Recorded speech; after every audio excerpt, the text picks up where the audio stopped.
Let's get started. Right. So, good evening, everybody. My name is Dr. Jonathan Cox, and I am the Vice President for the Center for Policy Analysis and Research here at the Congressional Black Caucus Foundation. And so, on behalf of our President and CEO, Nicole Austin Hillary, as well as the entire staff at CBCF, it's my pleasure to welcome each and every one of you to this webinar, Championing Inclusion, the Impact of DEI Programs in Higher Education. So thank you to everybody who took time out of their busy schedules to join us for this program. I hope that you find it engaging, thought-provoking, and informative. Now, in the Center for Policy Analysis and Research, we work to help further the mission of the CBCF to empower the global Black community by developing leaders, informing policy, and educating the public. Now, in addition to programs like this evening's, we're really committed to improving the socioeconomic circumstances of Black Americans by providing timely, relevant analysis and policy recommendations that directly address pressing issues impacting Black communities. Before we get too far into this evening's program, I do have a few notes to share with everybody in attendance. First, closed captioning is available. You can select the closed caption CC button at the bottom of your screen to access closed captioning in real time. This presentation today will run approximately for about an hour and 15 minutes, and that is inclusive of question and answer time. And so thank you to those who pre-submitted questions. We've integrated these into the conversation that we're going to be having today.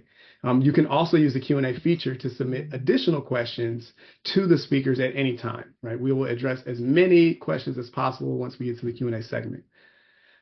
Now, a recording will be available in the lobby immediately following the end of this webinar to all registered attendees. So once the lobby closes, you'll be able to access the recording from your tickets and events detail page in your Zoom account. And finally, we have a QR code for you to partake in CPAR's research program as well as a post-event survey. Now, the post-event survey will be sent out after the webinar, so please take a few moments to complete it. Now, I know that everybody is eager to get to the discussion of this evening, and so before I introduce our esteemed guests for this webinar, it's my privilege now to introduce some brief remarks by the chair of the Congressional Black Caucus, Representative Stephen Horsford.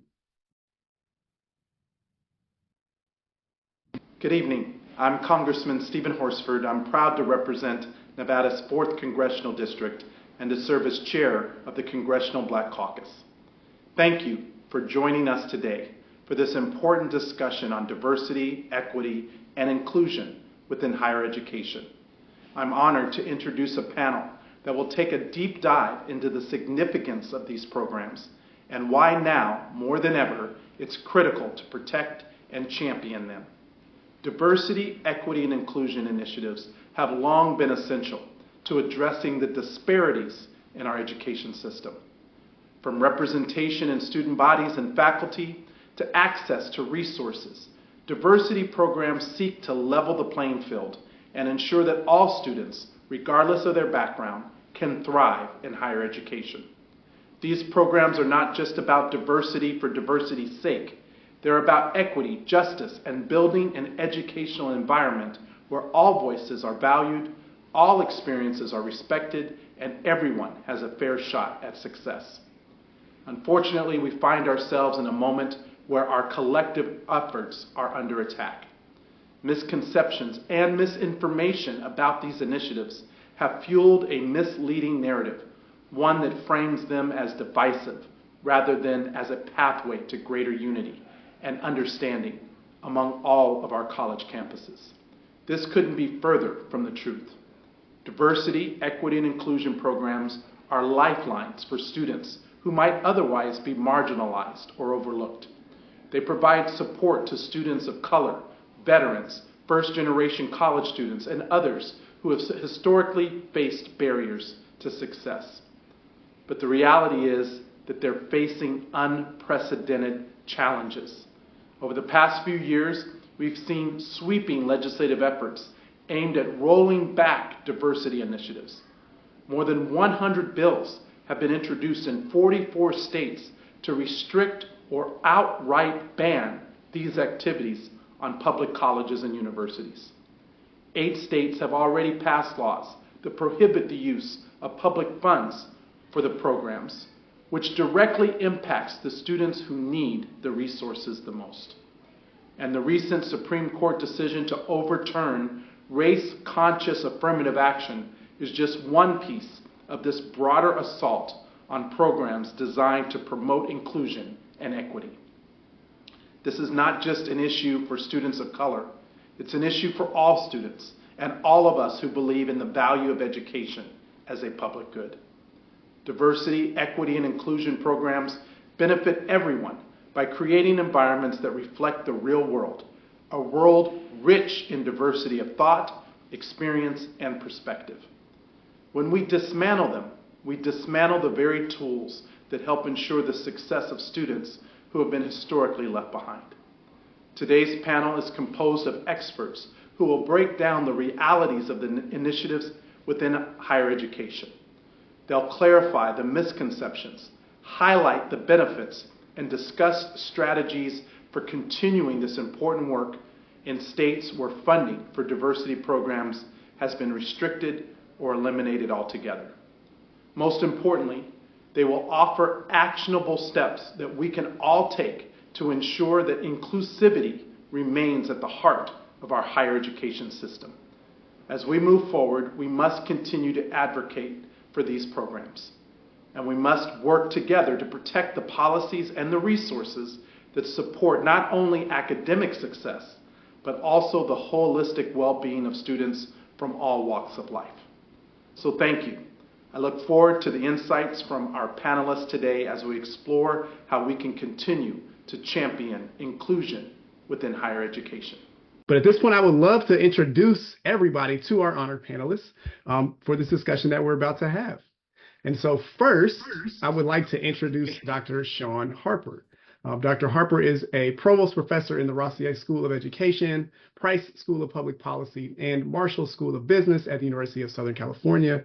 He also is the Clifford and Betty Allen Chair in Urban Leadership, as well as the USC Race and Equity Center's founder and chief research scientist.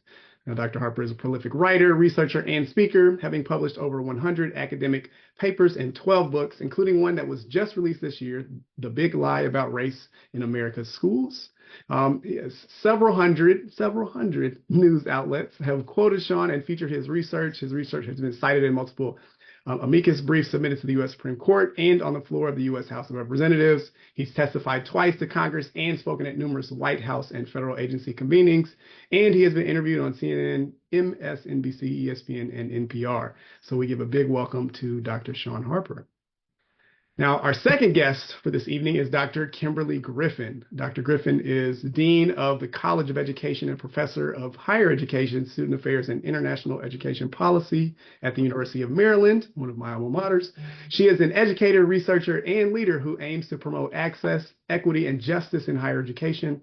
And she is driven by education's ability to make an impact in schools and communities, and has worked throughout her career to maximize the connection between research and practice. Now, notably, Dr. Griffin previously served as editor of the Journal of Diversity in Higher Education, and for the past 3 years, she's been named one of the 200 most influential education scholars by Education Week.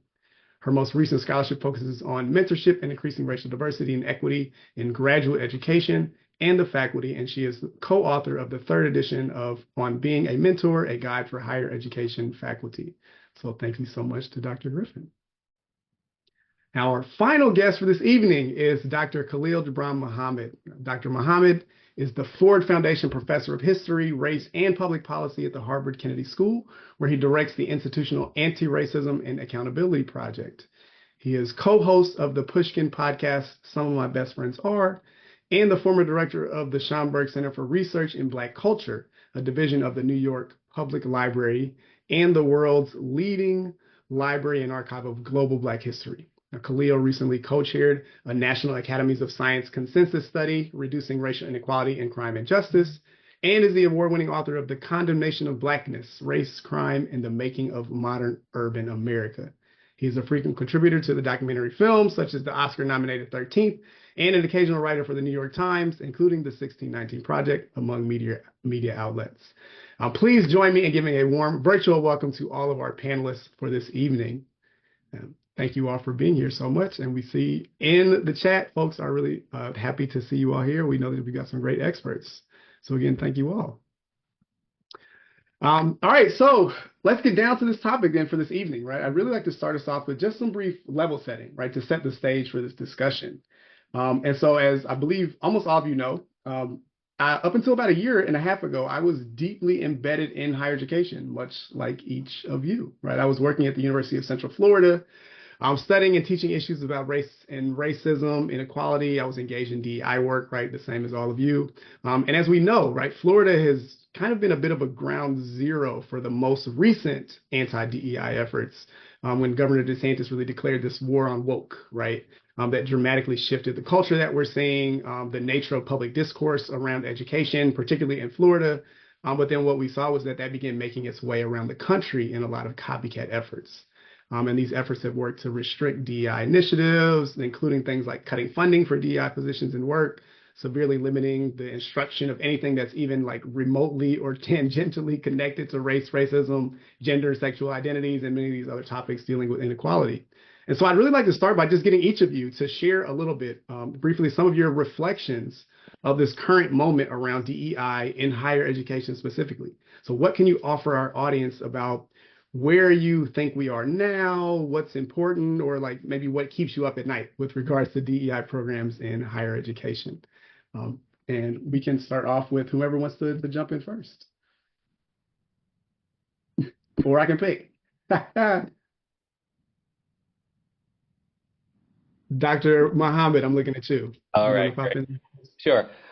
Well, it's great to be here this evening, and I think that Dr. Cox, I think it's important that the CBC stake a ground in this battle because that's exactly what this is. This is a political war on education, truth, and democracy. And if we see this as a narrow slice of our country with regard to higher education, which of course we know only about a third of Americans have college degrees and slightly higher percentage attempt to go to college in the first place, whether they finish or not. Higher education has gotten a bad rap for decades. And the attack on higher education more broadly has been an assault on efforts to advance what we call inclusion and belonging, but more particularly to advance humanistic understandings of the last 500 years of human history, which is largely a history of colonialism. It's a history of the exploitation of groups through the deployment and logics of racial science. We can call this progressive, they can call this left, but whatever they want to call it, it's what happened over the last 500 years.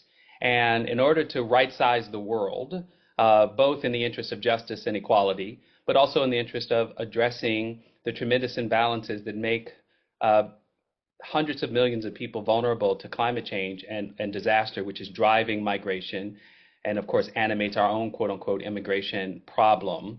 I want to set the conversation at that level, because if this is just a technical conversation about what DEI offices have gotten wrong, what is the truth of the Republican critiques, then we miss the forest for the trees. And I'll stop there.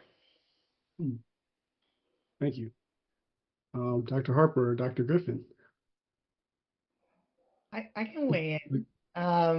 So I'm stuck, Dr. Cox, on the final part of your question, what keeps us up at night? So I'll start by saying I wear multiple hats all at the same time, that I am Kimberly, who is a mother and a citizen. I am Dr. Griffin, who studies these issues and thinks critically about race and equity and justice in higher ed. And then I'm the Dean of a College of Education. So today I'm speaking on behalf of Kimberly and Dr. Griffin. My views don't represent those of the University of Maryland or the College of Education. So Kimberly and Dr. Griffin thinks that we are at a critical inflection point in our country. And I think a lot, the things that keep me up at night are the thinking of the broadness of the scope of the problems that we face. That certainly I think a lot about higher education, but particularly because, I sit as Dean of a College of Education, I think a lot about pre-K through 12 and higher education, and that there is this arc of inequality that we have to really be thinking about all at one time. That we have to be thinking about how the challenges around diversity, equity, what we'll talk about, what we won't talk about, has an impact on what's going to be taught in pre-K through 12 classrooms, how ready those children are going to be when they come to a college or university campus given that we are more segregated now by neighborhood than we were, in the 1960s, these students are going to come to college, and in some cases, those are the most diverse environments that they've ever been in, and they will not be prepared for the conversations, for the engagement that we would want them to have when they get to college. Some of them won't get to college because they won't have access to the resources that they need to be successful. That we're really at this moment where we have to be thinking on all fronts about how we really ensure that everybody has access to the resources that they need to thrive, and for our society to thrive, and for us to stay connected. So that's ultimately what's keeping me at night, how big this problem is and how critical this moment is. Absolutely. Thank you. Dr. Harper, weigh Yeah. in. Dr. Cox, first off, thanks for your leadership and thanks for bringing us all together. Let me just start here. Despite the consistency of its portrayal of Black people, I still deeply believe in our democracy. And the thing that is keeping me awake at night, as I think about the politicized attacks on diversity, equity, and inclusion, is the negative impact that it will ultimately have on our democracy, not just in future tense, but also in present tense. The very rapid undoing of decades or perhaps even centuries of progress, even if we've tiptoed toward that progress, the efforts to, immediately tear down that progress, it worries me, not just as a Black person, not just as an educator, but also as an American. I really cared very deeply about the catastrophic effects that the elimination of diversity, equity, and inclusion efforts in K-12 schools, higher ed institutions, and in the workplace will have on our democracy and its communities. We will see more, not less, racial violence. We will see more, not less, sexual harassment and gender discrimination. We will see a continuation of women not receiving equal pay for equal work as these policies and programs are destructively unraveled. That worries me. Absolutely. So, thank you all for weighing in on there, right? And I think, all three of you all brought up things that are so important for this discussion. I love how each one of you in your own ways, right, in your own reflections, talked about the idea of the politicization of these issues of DEI, right? The impact of it that extends well beyond just what's happening in higher education. And right, even, to Dr. Griffin's point on K through 12 education and understanding that people have, but then also democracy, right? And just the arc of what's been happening throughout history now. And so it's really important, I think, for folks to understand this. And I think that also leads then to a next question I will pose to you all is, because I think for many people, maybe less some of the people in this particular webinar, but I think generally speaking, it's really important to help clarify even what DEI or diversity, equity, and inclusion is, right? Because what we've seen, particularly through the politicization of it, is that very clearly a lot of people have zero idea what DEI actually is, particularly some of the most vocal opponents of it. But then also, arguably, you could say that some of these vocal opponents know very exactly what DEI is, and that's what they're using, right, in that political sense to oppose it with much clarity and much purpose. But so what, for people listening in, right, what is it that DEI programs, particularly in the context of higher education, what are they, what do they offer people, and then who benefits from these programs? Yeah, Jonathan, I'll jump in first on this one. Diversity, equity, and inclusion policies and programs aim to right the past and present wrongs of America. They're not anti-American. As a matter of fact, they attempt to help America enact the ideals that we have long espoused. So I just want to put that on the table right now, right? That many of the DEI obstructionists very wrongly accuse those of us who do the work as being anti-American and people who hate America. Like, no, we love America enough to try to make it the most diverse, equitable, and inclusive version of itself, right? In the context of higher education, I really appreciate that in Representative Horsford's remarks, that he made clear that DEI programs aren't just about Americans of color. They're not just about LGBTQ students and employees on campuses. They aren't just about women, right? Those are three incredibly important populations. I don't mean to minimize them at all, but DEI programs also aim to make colleges and universities responsive to the unique needs of veterans, the unique needs of international students, the unique and important needs of students with disabilities, low-income Americans, Americans who are first in their families to attend college. A lot of those folks are white folks. I would argue, just like affirmative action, right?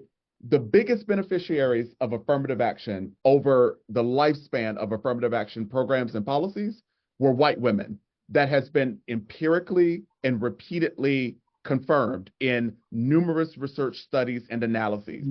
In that same way, DEI programs on college and university campuses disproportionately benefit white folks, white students and white employees alongside employees of color. So I want to just dispel that whole myth that, oh, it's just about wokeness, it's just about people of color and divisive racial politics and so on and so forth. No, it's actually about attempting to ensure that the next generation of congresspersons, governors, and other elected officials, CEOs, school teachers, university professors, and everybody else in every industry in our economy is prepared to lead in a way that is equitable and inclusive. That's it.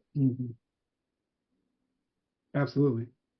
Dr. Griffin, do you want to weigh on that at all? Sure. So I cannot take my academic hat off when I hear this question, because I think that the term together, DI, has become a thing, right? Like, it's not diversity, equity, and inclusion. People are very against DEI and whatever that means altogether. And I think about each word individually, and that each word individually is so powerful that, we have to kind of pause and think about what each word means and then what it means to have all three enacted together. And when I hear that, like, it's just so hard for me to think about, like, how could anybody be against these things, right? That for me, if I start with equity, that is a principle. That is a decision that we have made, that we want everyone to thrive. We want everyone to have the resources they need to thrive. And we understand that different people need different things. And it is our responsibility to provide that. That it's not, any problems are not rooted in the individual. The issues that might appear in terms of any equity gaps in performance or experience are because of us, that we have not shown up with the resources that someone needs to thrive. So to me, that is what equity is at the end of the day.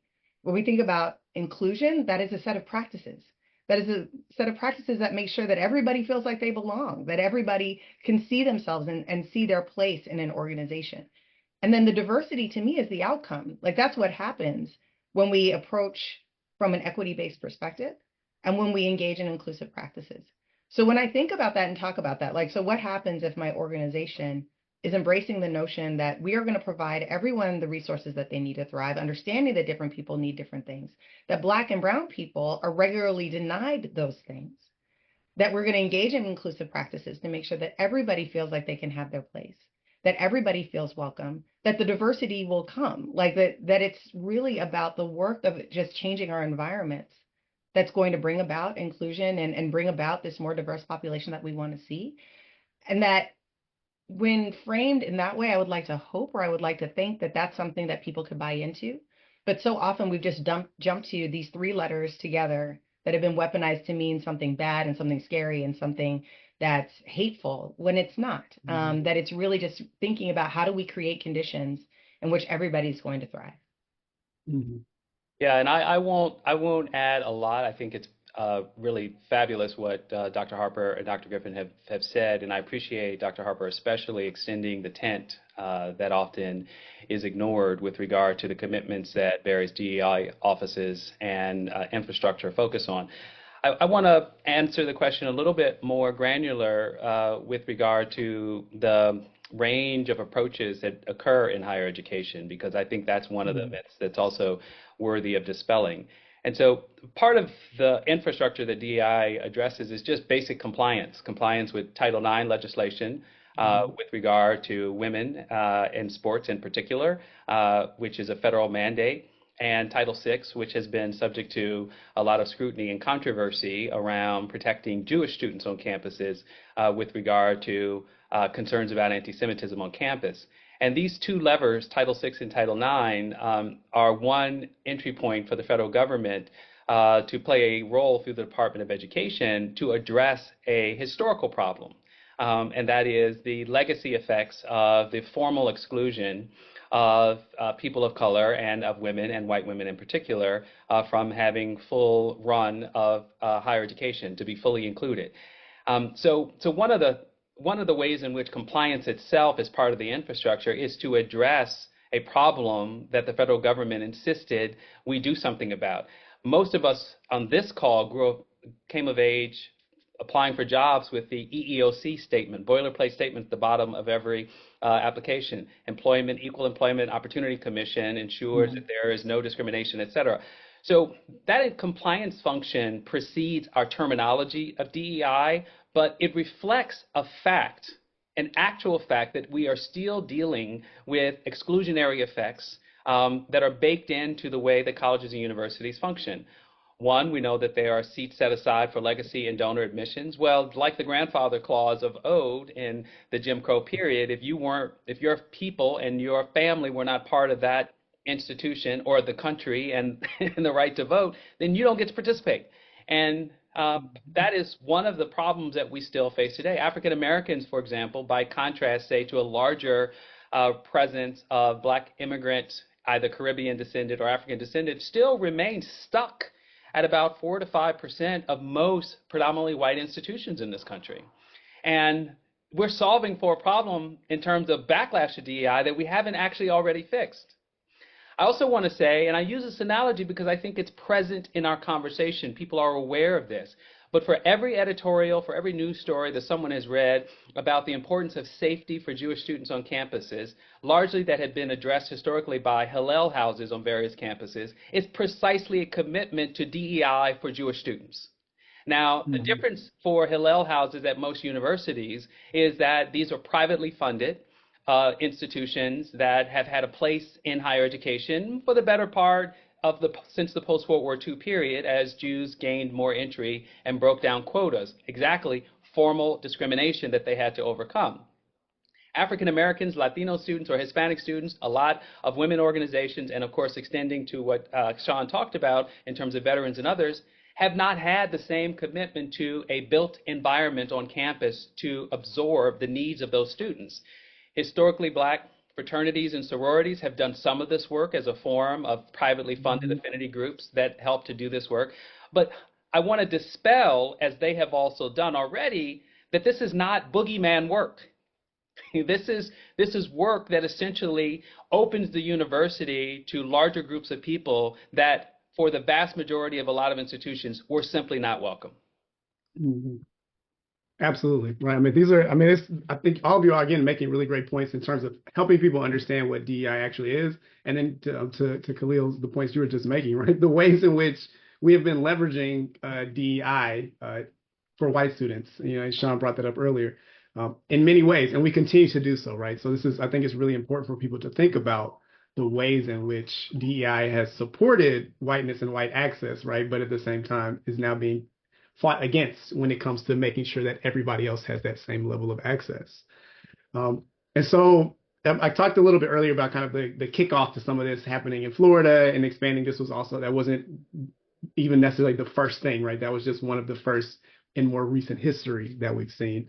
But since, about 2021, we've seen, over 100 legislative bills that have been proposed in basically every state, right? All 44 states that restrict DEI initiatives. And so what are some of the impacts that we're seeing of these restrictions already in higher education, and where do we see this maybe going, right? I think we can also connect this back to that SCOTUS decision that came out that effectively ended race-conscious admissions practices, right? So what are we thinking about in terms of the impact of these bills that are put out in these different places that we're seeing now and that we'll maybe even see to come? And we can start with Dr. Harper, because I know you are really invested in this work as well. Yeah, sure. Happy to start. Dr. Cox, I want to acknowledge that you are right, that bills have been introduced in 44 states.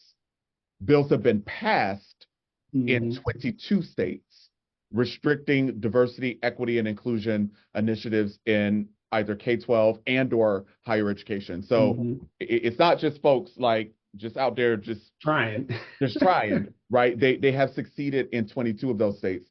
I think even more alarming, I wrote a piece that was published in Inside Higher Ed today, just this morning. In the Inside Higher Ed piece, I make clear that the maps that show where bills have been introduced and implemented don't even tell like even a fraction of the real story. The real story is that the DEI retrenchment initiatives are happening all over the country, including in California, where I live. You know, California has a reputation for being so liberal, so progressive, but yet all throughout California, there have been local school boards, local community college boards of trustees, and other educational institutions that have enacted self-imposed efforts to dismantle or defund their DEI initiatives. Many of them are laying low. In other words, they're saying to their faculty and staff members, you know, we could still do the work, but let's just call it something different. You know, let's not call attention to ourselves by, you know, putting it in the budget, so on and so forth. So I just think that it's really important for folks to know that this really is indeed happening all across the country. Now, Jonathan, I forgot what your actual question was. Just interested in that we know these bills are being passed, as you're saying, right? And a lot of them are being proposed. They continue to be. And so, what are some of these impacts, like the specific impacts that we've seen Yeah, of Yeah, these bills? I'll jump in a little bit on that go, and go for it. give Yeah.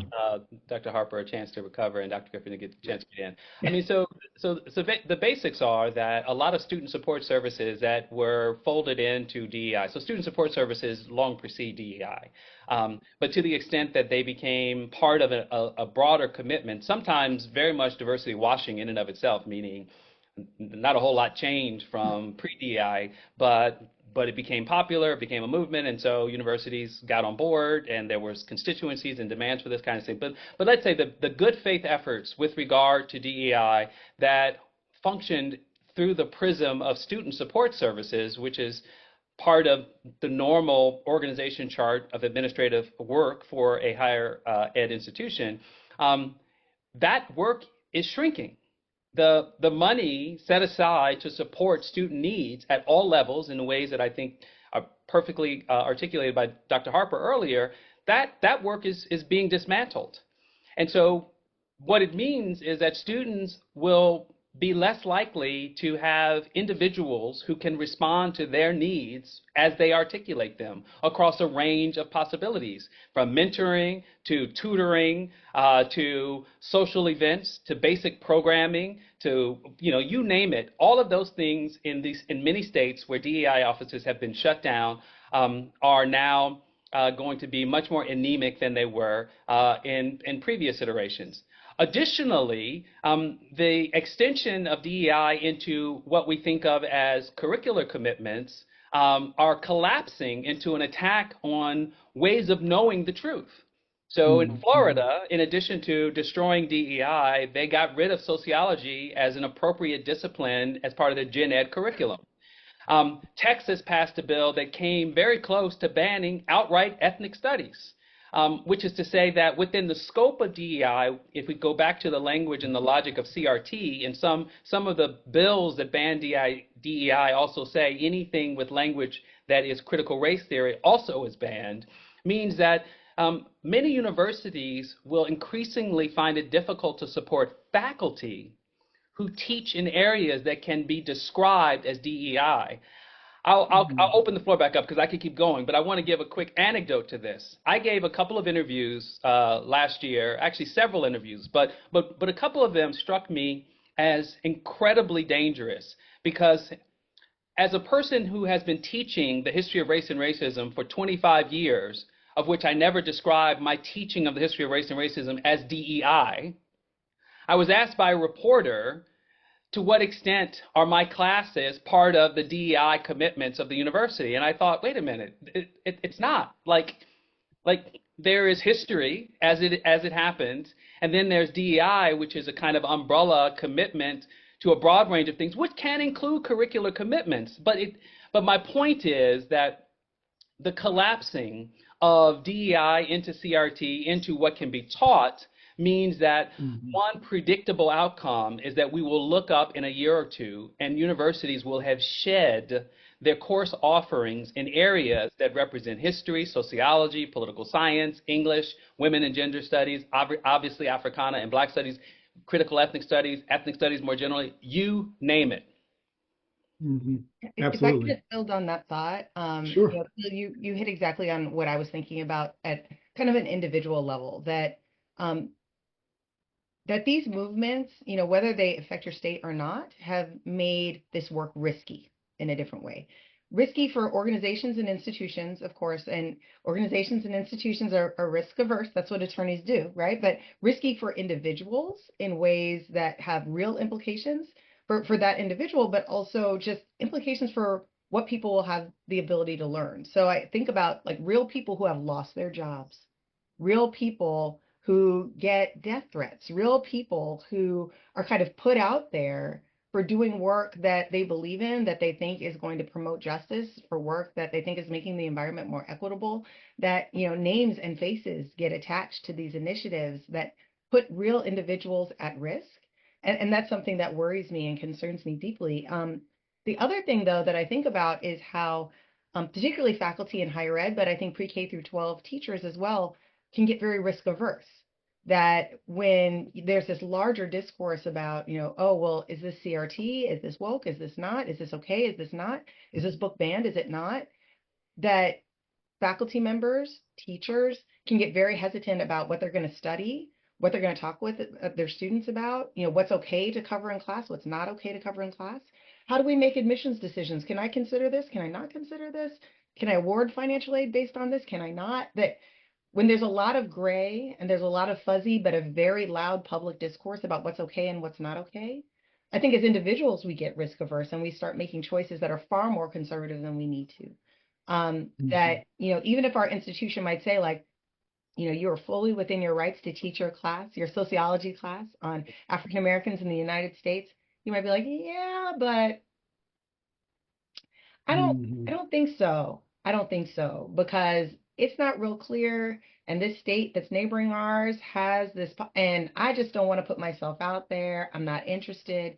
Never mind, right? And that's to the detriment of the individual who's teaching that class, and that's to the detriment of the students who are going to be in that class, that they're not going to get to learn such rich and important history. So, and current things that are happening. So Right. I just think about the risk and how individuals are being forced to take on and make really big decisions about risk, given the larger climate that we're living in.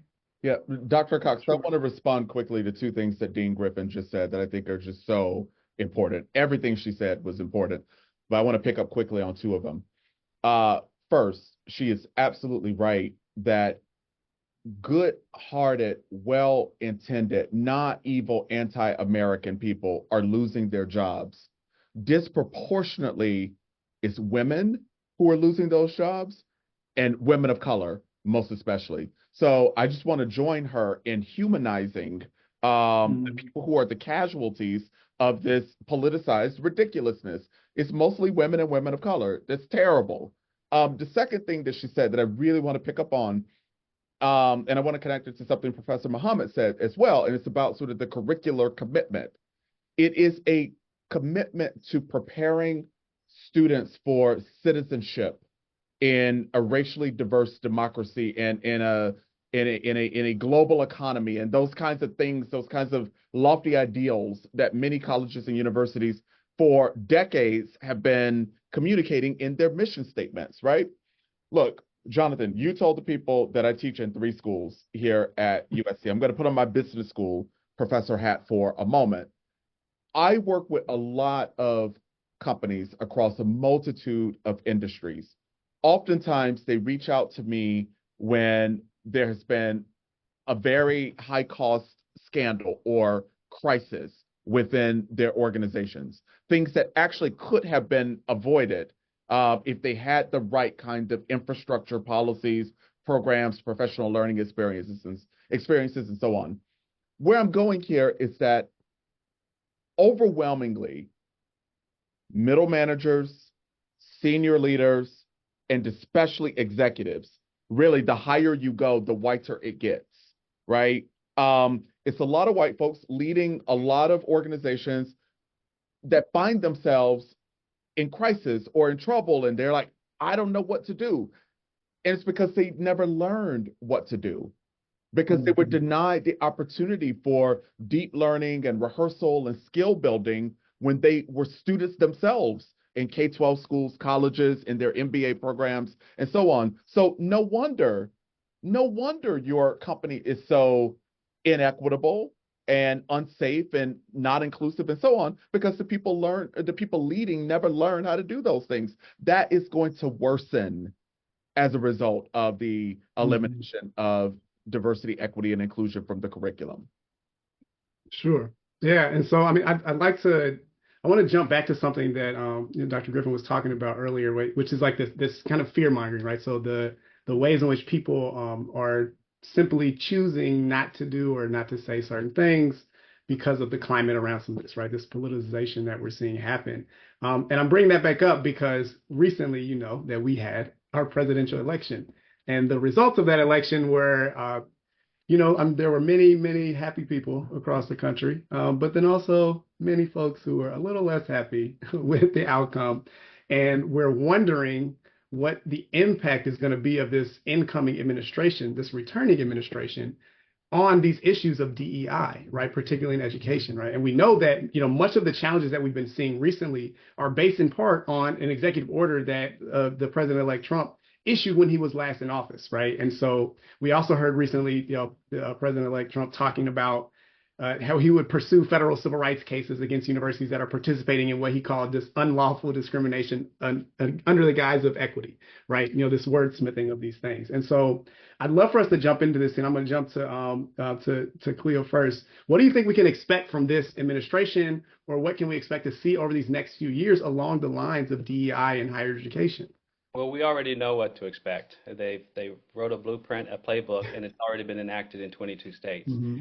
So there are two approaches here that we can anticipate. One, to dismantle the Department of Education, and for most Americans don't realize it, that our cabinet's positions are constructions. They were built, and so the Department of Education, as we know, it's only been around since 1980, and it's quite possible in 2025 it will exist no longer.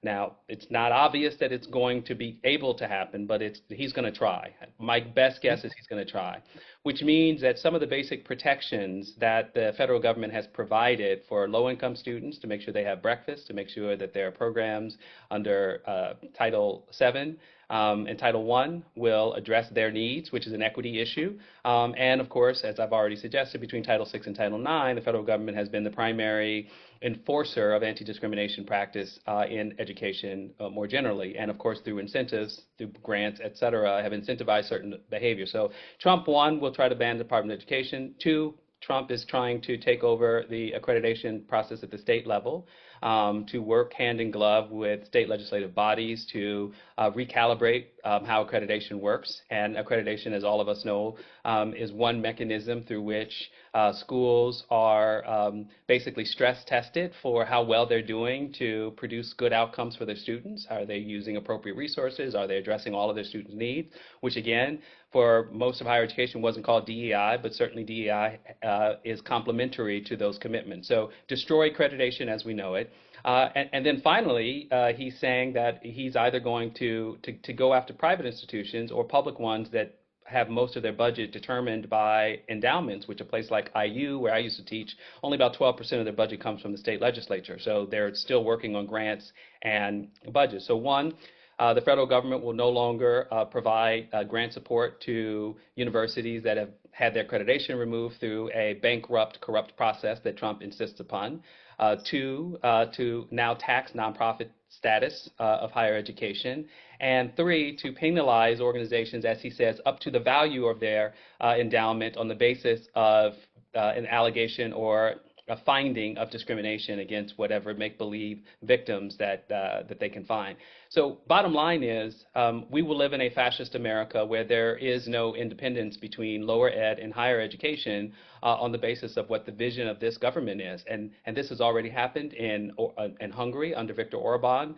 We certainly understand that in Russia, that freedom of speech and the independence within higher education and the government and of course state-run media is already compromised. And this movement in right-wing governments across the world has now crystallized in a Trump election that will. So what we're talking about, I mean, is like in the end, we will be so far down the road on the other side where there won't even be technical fixes that we could imagine or quiet ways to do this work in the absence of using the language of it, because their attempt to sniff out any evidence of what we now understand as equity and justice will be ruined. Absolutely. Thank you. Thank you. Dr. Griffin or Dr. Harper, either do you want to weigh in at all? Well, I don't know if there's anything to add. I think that we are all trying to reflect on the previous administration and try to, we have Project 2025, but read the breadcrumbs of well, what could this look like? What could a rollout look like? I think that there's a lot of nervousness. I think there's a lot of trying to figure out what's the best next thing that folks can do. I don't know that there is a clear plan or a clear path forward, just given the number of things that, Khalil so eloquently laid out. There's a lot coming from a lot of different directions.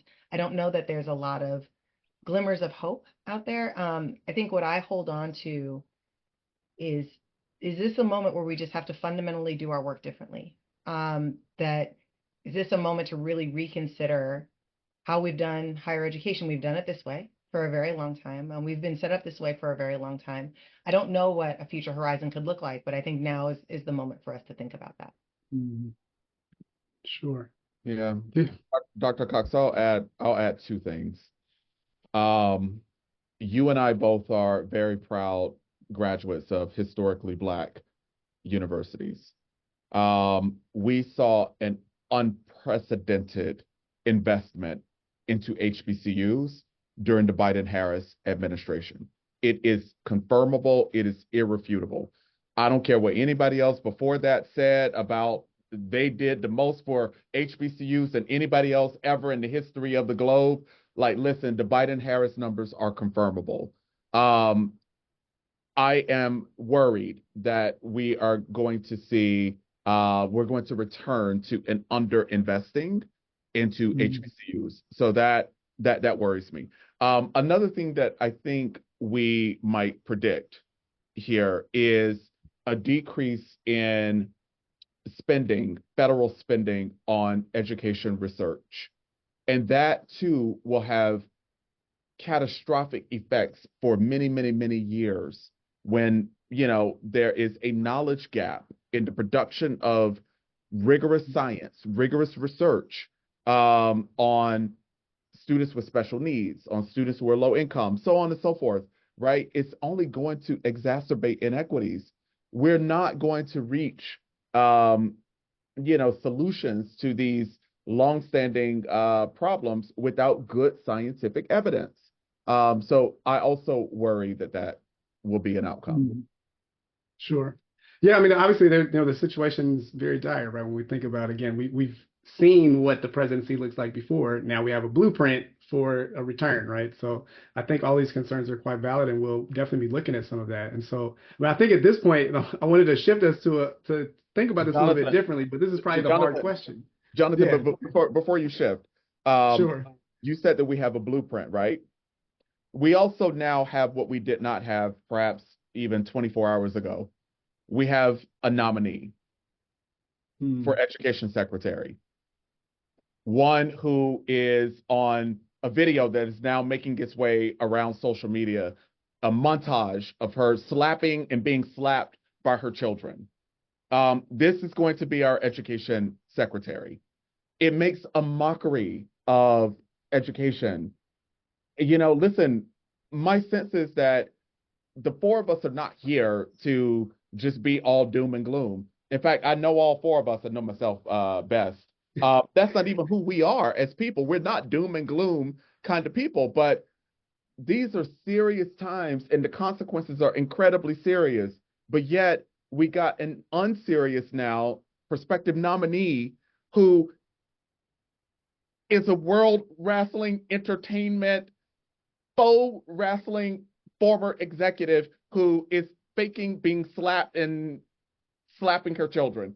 That the hands of our federal education department is with a WWE. It is. former I executive. mean, yes, and we're seeing a lot of these administrative picks that are coming out that are in similar fashion, we'll say. So it's, at nothing else, it's going to be quite an interesting few years, and probably in very negative ways. But so trying to shift this, right? So again, we, as you were just saying, Shaun, right? We're not all doom and gloom. One of the things we want to do here at the CBCF in particular is, right, to think about solutions. What can we do to help create positive change? Because we know this is coming, but we all also know that the work continues, right? We are going to, it's not like we're going to stop. And historically, particularly Black people have never stopped, right, to do this work. So now's not the time to take our foot off the gas. But what is it that can be done, right? When we think about this, what are some solutions that we could think about or we could propose? How could we work to help protect some of these DEI efforts in higher educations, right? When it comes to institutions and folks that are working at those institutions themselves, and then even legislators, right? People who are making laws in coming years. And we can start by focusing on institutions if we want to do there. But what are some things for change? I know this is the tough question, but I'd love for us to dig into this a little bit. I don't know if I'm going to offer a specific solution, but I think there's a strategy that we need to adopt. I think for a long time, when we've looked at the opposition to DEI, any efforts to advance equity in education, it's very coordinated, very strategic, very well funded, right? There is a group of people who have come together. There's a series of talking points. They're very simple. They're very straightforward. They're very easy to follow. They're very misleading, but folks have gotten very good at honing their arguments about what's broken about higher education and what we're doing wrong and why we need to be held to account and why we don't believe in what's happening on college and university campuses anymore. I think we have not done as good a job as coming together and speaking in one voice with clear talking points that are very simple, straightforward, and easy to understand about what our impact is, why our work is so critically important, and just why we need to continue to invest in equity and inclusion, and why everybody deserves and needs the opportunity to thrive in their education generally, but particularly access to a post-secondary education. I think there is room for us to work together in a more coordinated way, and for institutions not to think of themselves and their own interests. I mean, we all have our own interests, we all have our own contexts, but to what extent can we come together and speak with a more unified voice to our audience, and not just counting on the fact like they all get why we're important, they all get what we're trying to do, just to speak very clearly in a very straightforward way. What is the value proposition of the work that we're trying to do as colleges and universities generally? I mean, I perceive this as an attack on education generally, and that DEI is one part of it. But how do we better articulate the value of teachers, the value of education, the value of colleges and universities, the value of everybody getting a fair shot, and everybody being made to feel like they're included and that they belong? We have some work to do on that front. So that's the work that I think I'm most interested in and focused on right now. I pray to God that what Dean Griffin just said is indeed at least a right answer. It's probably not the only answer, but I pray that it is a useful strategy, because it's exactly how I am spending my time right now in response to the politicized attacks on DEI. I have created what I am calling the National DEI Defense Coalition. I've invited more than 100 researchers from colleges and universities across the country, real credible social scientists, highly respected experts, more than 100 of them. I convened those folks on Monday of this week. I've invited more than 100 chief diversity officers, DEI professionals, and cultural practitioners, people who are in the trenches, on the ground, doing the work on college campuses. more than 100 of those. I convened them yesterday. I'll be convening over the next couple of weeks, several dozen higher education presidents, provosts, deans, vice presidents, association executives, and so on. So what we're attempting to do is exactly what Kimberly just said. We are attempting in the most plain spoken fashion provide and amass, the evidence about what's true and what's not true about DEI in higher education. And we plan to leverage influencers and various forms of traditional and social media and podcasts and so on to help raise the consciousness of the nation about the ways in which they're being duped and lied to about what's happening in the name of DEI on college campuses. So that's at least one of the things that we're attempting to do. One other thing that I think is important, Jonathan, for the Congressional Black Caucus, especially, I think we have to help others in Congress across racial and ethnic groups understand what is at stake, say, in the proposed plan to eliminate the Department of Education, what that means for children with disabilities. Some of those children are Black children, but many of them are also Latino, Asian American, Indigenous, white, multiracial. So we have to help other people in Congress before they go and recklessly cast their votes along partisan lines, understand like the full implications of what it means to do away with the department that ensures all sorts of protections for women, for low-income Americans, for Americans with disabilities, and so on. I want to just say, I'm torn here because part of me feels as though there's nothing to dispute in Dean Griffin's vision. Part of me thinks about Vice President Kamala Harris's rally refrain that we're not going back.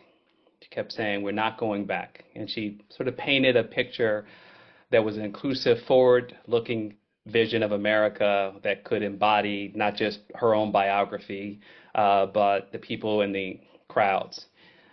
I don't think we're losing because we need more social science research. I don't think we're losing because the obvious impact of our work isn't evident in the world. I think we're losing precisely because the facts are not in their favor. And I don't know that more of that will solve this problem because, for example, if we just move this conversation out of DEI and we put it in, if we were 3 climate change scientists, we would be facing the same problem. We would be facing a catastrophic cliff of our capacity to produce high quality research to try to mitigate end of times climate disaster based on the acceleration of the warming of the planet and a global consensus that this is what we face. And yet we have a president that the majority of the country just elected who is promising to do everything in his power to back out of those commitments. And so I don't think it's a science problem in terms of solving for either climate change denialism or racism denialism.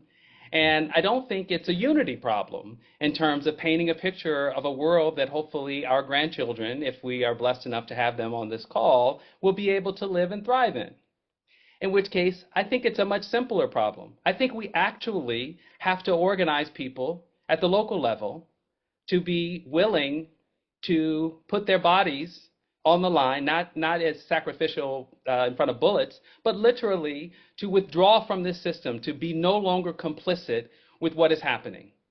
For teachers, for school bus drivers, for everyday citizens of communities who've never been to a school board meeting, if we are to draw on any lesson from the social movements of the 60s, when the deck was stacked against us, it was that change happened because people put their bodies on the line.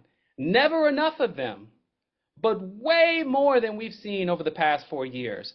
Our social movement muscles have atrophied to the point of being incredibly weak. We saw people rise up to support Kamala Harris in the 170 days that she ran, but 108 days, people were sitting on their couches watching a disaster unfold in the Biden candidacy.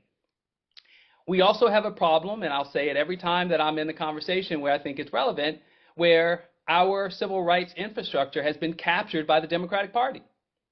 And there's too much commitment to our civil rights organizations supporting get out the vote campaigns. But that's not going to solve where most of the action is in this country, which is at the local and state level, which require people to get out and activate. We know the stories of Birmingham and we know the stories of the March on Washington, but we know lesser about what happened in Albany, Georgia, when people actually lost, or in St. Augustine, Florida. But the point is, people were acting in those places. And the cumulative pressure of saying this is not the society we want to live in will educate people in ways that are peer-to-peer, in ways that are authentic, in ways that are not top-down, in ways that are not about a social scientist saying, here is the evidence, didn't you read my latest book to tell you this? And I'm not being anti-intellectual here. I'm saying this is where people like us need to be in the service of movement building in order to take back our right to live in a world that is just and fair. But Professor Muhammad, I wonder.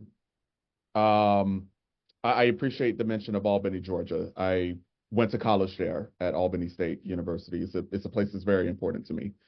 I want to push a little bit about the social science research and the utility of it.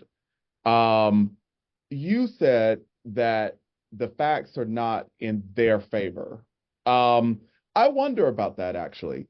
The facts make irrefutably clear, at least the facts that I have, that in just about every sector of our economy, the folks who are in the executive most leadership positions are overwhelmingly white, and they're overwhelmingly white men. Oh, Dr. Harper. We're talking CEOs, we're talking governors, we're talking Congress people.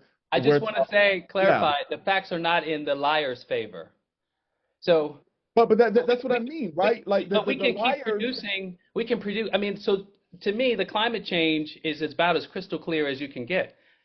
There are brush fires on the New Jersey Turnpike right now. It's real clear. Yeah. And the UAW, just to give you an example, the UAW, which was split between those two candidates, and we may not ever know how much of the union itself voted for Trump versus Harris, although the leadership said vote for Harris, but they were arguing against electric vehicles, which was a Trump and talking point, because they're worried about their jobs. And in West Virginia coal country, in the 2016 election, they were worried about coal mining closure. So we have a problem figuring out how to motivate people to change their expectations of what their status quo is in the future of all our safety.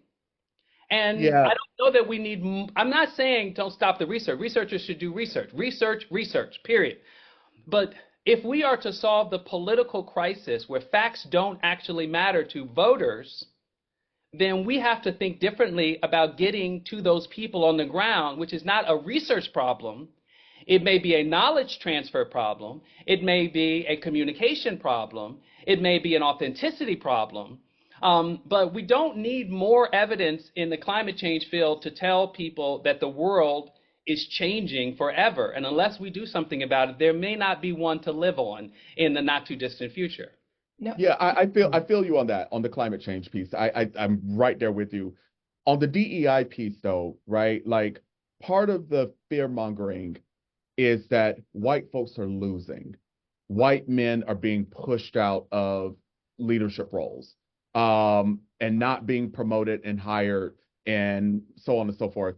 And when we look at the data and the evidence, we're like, no, actually, the facts show no version thereof. For that reason, I think the facts actually matter, because they can help, disprove the misinformation and disinformation that people are being fed. Mm. It's a difference Yeah. between Yeah. needing more facts or the facts we already have. That is the difference I'm saying. If I were to make a choice about how to invest my time right now, the question would be, do I need to produce more facts, or do I need to figure out how to get those facts in the world in an effective manner? And I'm not sure that is the work of social scientists by definition. I'm not sure. I'm not sure, which is my not sure. I mean, I'm not saying no. I'm saying I'm not sure. I'm saying part of what we need to do is think about how we move in the world differently that would create communities of learners in the tradition of a Septima Clark or an Ella Baker, which is about political education, which is why I mentioned Albany, Georgia, because Shirley Sherrod and Charles Sherrod came out of that community. And they have a powerful legacy. They might have lost a battle against Sheriff Pritchett, but they won a larger battle about helping the young people in that community understand that the problem of segregation was not their problem. It was white supremacists' problem. And that's what I let's need. let's get Jonathan his program back. Let me just this has been great. I love when this happens. I love that.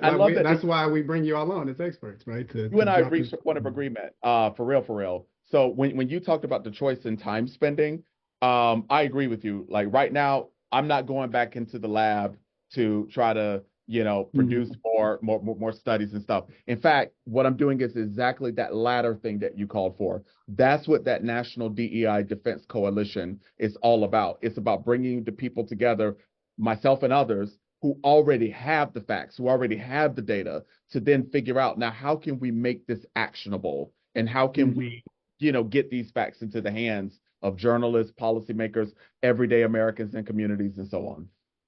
And if I could add one thing that I think. Yeah, go ahead. I was going to pass to you for the last comment. I mean, there are too many everyday Americans who feel like none of this is relevant to them. I think I'm as struck by the number of people who came out and voted the way they did. I'm struck by the number of people who stayed home. And so that we need to do better in terms of reaching those folks and making them understand the importance of their vote and what they're voting for and the larger context of the conversations that we're having.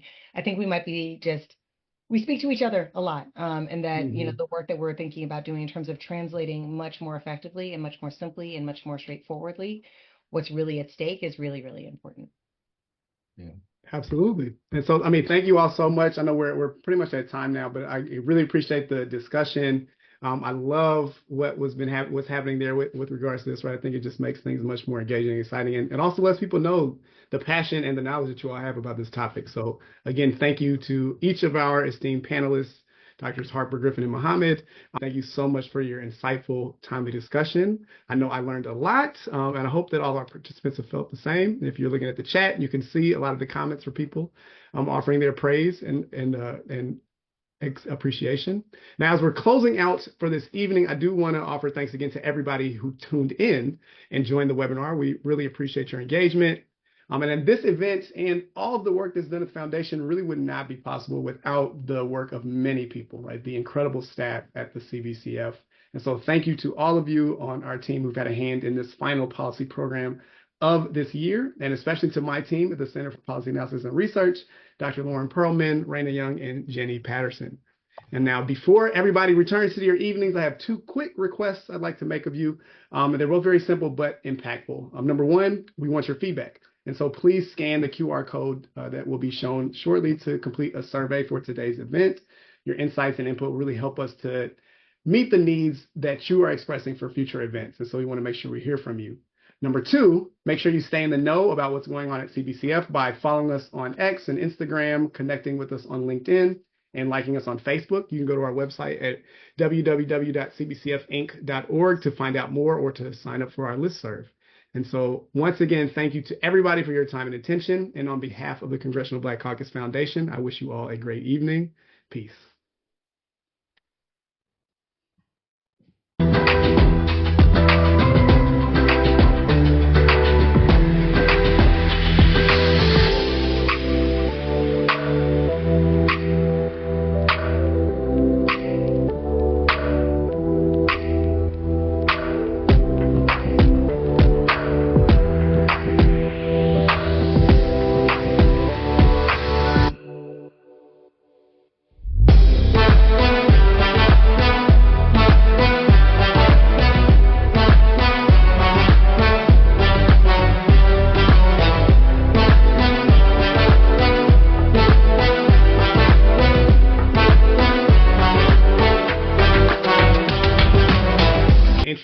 Dr. Shaun Harper. Introduce Dr. Shaun Harper. Court and on the floor of the U.S. House of Representatives. He's testified twice to Congress and spoken at numerous White House and federal agency convenings. And he has been interviewed on CNN, MSNBC, ESPN, and NPR.